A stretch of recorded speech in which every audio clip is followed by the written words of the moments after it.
솔직히 흥만희 형이 그 순간 정확하게 뭘 했는지 못 봤습니다. 토트넘을 막기 위해 내려앉은 팀 K리그가 공간을 내주지 않았지만 손흥민이 시동을 걸기 시작하자 모든 것이 바뀌기 시작했습니다. 특히 토트넘이 기록한 전반전 3골에 손흥민이 모두 직접 관여하다 일부 팬들은 이번 시즌 손흥민의 몸 상태를 알 수 있는 장면들이라 말하며 손흥민이 해트트릭을 기록했다고 혀를 내둘렀습니다. 몇몇 축구 전문가들은 토트넘이 전반전에 기록한 골 중 특히 세 번째 골을 주목해야 한다고 말하면서 손흥민은 팀 K리그의 수비 7명을 제치며 홀로 돌파하는 장면은 마치 유령 같았다. 손흥민이 움직이는 움직임을 따라가지 못하는 장면은 정말 압권이라고 극찬을 아끼지 않았습니다. 이날 경기의 이모저모 풋볼 잡지가 자세히 알아보겠습니다. 토트넘은 팀 K리그와 31일 오후 8시 서울 월드컵 경기장에서 2024 쿠팡 플레이 시리즈 1경기에서 친선 경기에서 4대 국내 다수의 매체는 이날 경기에 어떤 선수가 선발로 나설 것인지 큰 관심을 드러냈는데요. 1시간 전에 드러난 양팀의 선발 라인업은 그야말로 흥미진진 그 자체였습니다. 토트넘은 원톱에 손흥민을 배치하고 좌측에 존슨, 우측에 쿨루셉스키 공격진을 구성한 것을 보였는데요. 중앙 미드필더진의 사르기와 베리 발렌티노시 팬들의 반응입니다. 최전방 원톱의 국가대표 원톱인 주민규, 좌측에 토트넘에 이번에 새로 영입된 양민형이 나왔고 주민규 아래를 떠받치는 공격형 미드필더로 이승우, 우측에 17세 윤도영 선발로 내세웠습니다.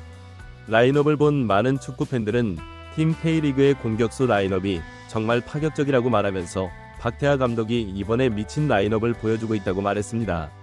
몇몇 전문가들은 팀 K리그의 좌우 윙어는 지난해 67 대한민국 국가대표팀의 좌우 윙어 선수들이라고 말하면서 이 두 선수가 대한민국 공격진을 앞으로 10년은 이끌 것인데 과연 18세와 17세의 대한민국 축구의 미래가 토트넘의 좌우 풀백을 상대로 어떤 경기를 펼칠지 정말 기대가 된다고 말했습니다. 토트넘에 영입된 양민 흑연이 경기에 앞서 가진 기자회견에서 흥민이 형이 다치지 말고 1월에 보자고 말씀하셨다가 적응하는데 많은 도움을 줄 테니 걱정하지 말라고 하셨다. 아직도 믿기지 않는다고 말했습니다.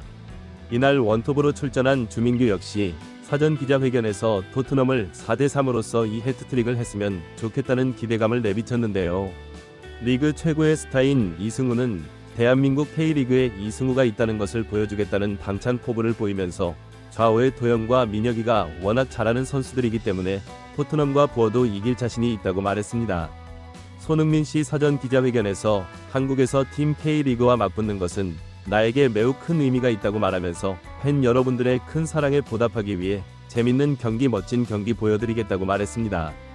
경기가 시작되자 손흥민은 왼쪽 측면으로 빠졌고 쿨루셉스키 원톱으로 서자 많은 축구 전문가는 손흥민에게 공간을 만들어주기 위해 쿨루셉스키 포스트 플레이를 하기 위한 실험을 이번 프리시즌에 계속하고 있다고 설명했습니다. 전반 5분경 수비형 미드필더로 출전한 아치 회색은 패스 실수를 하는데요. 이 패스를 이승우가 끊어내고 결정적 찬스를 맞이하지만 골로 연결되지는 못합니다. 장면을 본 많은 축구 전문가는 팀 K리그가 수비 라인을 끌어내리고 역습하려고 공간을 주지 않고 있어 토트넘이 공간을 찾는데 어려움을 겪고 있어 토트넘의 초반 공격이 잘 이루어지지 않고 있다고 말했습니다. 하지만 토트넘에 손흥민이 있었는데요. 전반 12분경 손흥민의 수비 뒷공간 침투를 보며 한 번 위로 패스가 연결되자 팀 K리그는 단번에 위기에 놓이고 손흥민이 수비수들을 모두 묶어놓고 중앙으로 패스를 넣어 페드로 포로가 슈팅을 하지만 이것이 골로 연결되지 않습니다. 토트넘은 기세를 이어 전반 13분경 토트넘은 결정적 찬스를 맞이하면서 연인 슈팅을 하지만 이것을 조연 후 골키퍼가 빛나는 선방으로 막아내 상암 경기장을 찾은 많은 국내 팬의 탄성을 자아냈습니다. 몇몇 전문가들은 조현우의 골키퍼로서 뛰어난 점은 매우 뛰어난 선방 능력이라고 말하면서 골키퍼가 한 번이 선방을 한 뒤에 연이어 두 번째 선방으로 이어지는 연속 동작을 가져간다는 것은 매우 어려운 일이다. 이것은 엄청난 훈련량이 받쳐주지 않는다면 실제 경기에서는 나오기 어려운 장면이라고 말했습니다.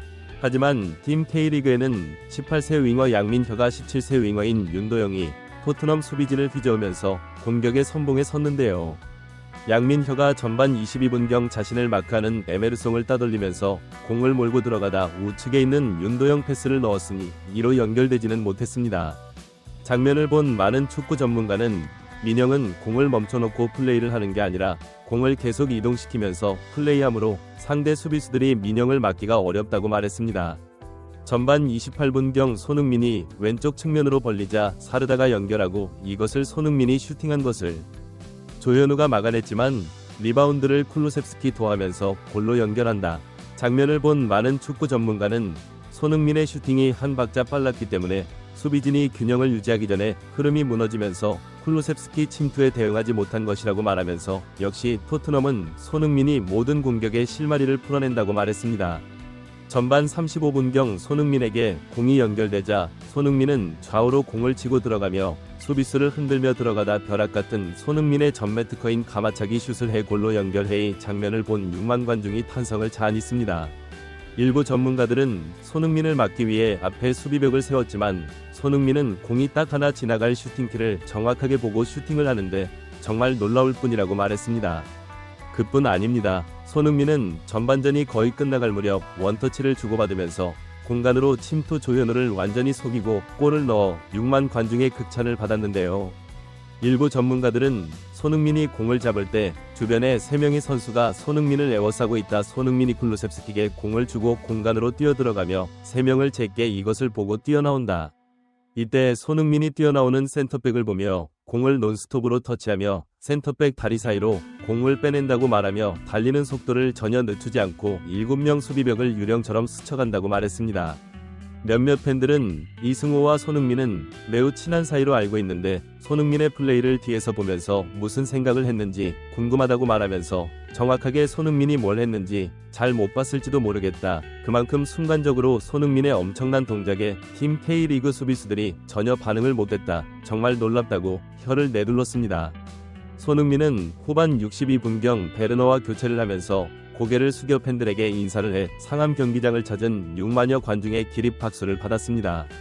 교체로 들어간 베르너는 돌파한 후 중앙으로 컷백을 줘 쇄도하는 랭크가 골을 기록하는데 결국 팀 K리그는 후반전에 3골을 만회하면서 흥미진진한 경기를 펼쳐 이날 경기장을 찾은 많은 축구 팬들에게 큰 기쁨을 줬습니다.